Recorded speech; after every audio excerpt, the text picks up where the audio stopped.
আসসালামু আলাইকুম।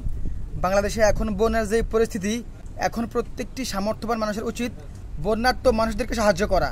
তাই প্রত্যেকটি প্রবাসী ভাইদেরকে অনুরোধ করতেছি, আপনারা আপনাদের সামর্থ্য অনুযায়ী দেশের এই বন্যায় ভয়াবহ অবস্থাতে প্রত্যেকটি প্রবাসী ভাই এগিয়ে আসুন। তার পাশাপাশি আপনারাও সাবধানতা অবলম্বন করুন, কারণ বন্যার এই পরিস্থিতিকে পুঁজি করে কিছু সুবিধাবাদী মানুষ আছে, তারা বিভিন্ন জায়গায় বন্যার্ত মানুষদেরকে দেখিয়ে তারা প্রবাসীদের কাছ থেকে তারা মোটা অঙ্কের টাকা হাতিয়ে নিচ্ছে।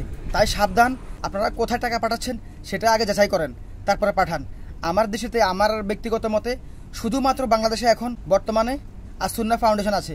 তাই সেই আসুন্না ফাউন্ডেশনে আপনারা আপনাদের অর্থ বিশ্বস্তভাবে পাঠাতে পারেন ইনশাআল্লাহ। আসুন্না ফাউন্ডেশনের প্রতিষ্ঠাতা শাইখ আহমদুল্লাহ, তিনি ছাত্র আন্দোলন থেকে শুরু করে এখন বন্যার্ত মানুষদেরকে তিনি যেভাবে তার ফাউন্ডেশন যেভাবে সহায়তা করে আসতেছে, বলার ভাষা নেই।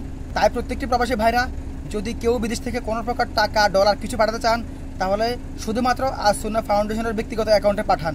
এছাড়া আপাতত অন্য কারো অ্যাকাউন্টে কোনোভাবে টাকা পাঠাবেন না, কারণ কিছু সুবিধাবাদী মানুষ এই বন্যাকে কেন্দ্র করে, তারা যে অমানুষ, এই বন্যাকে কেন্দ্র করে, এই বন্যার্ত মানুষদেরকে কেন্দ্র করে তারা প্রবাসীদের কাছ থেকে লাখ লাখ টাকা হাতিয়ে নিচ্ছে। তাই সাবধান হন, আগে ভেরিফাই করুন, যাচাই করুন, তারপরে টাকা পাঠান। আসসালামু আলাইকুম।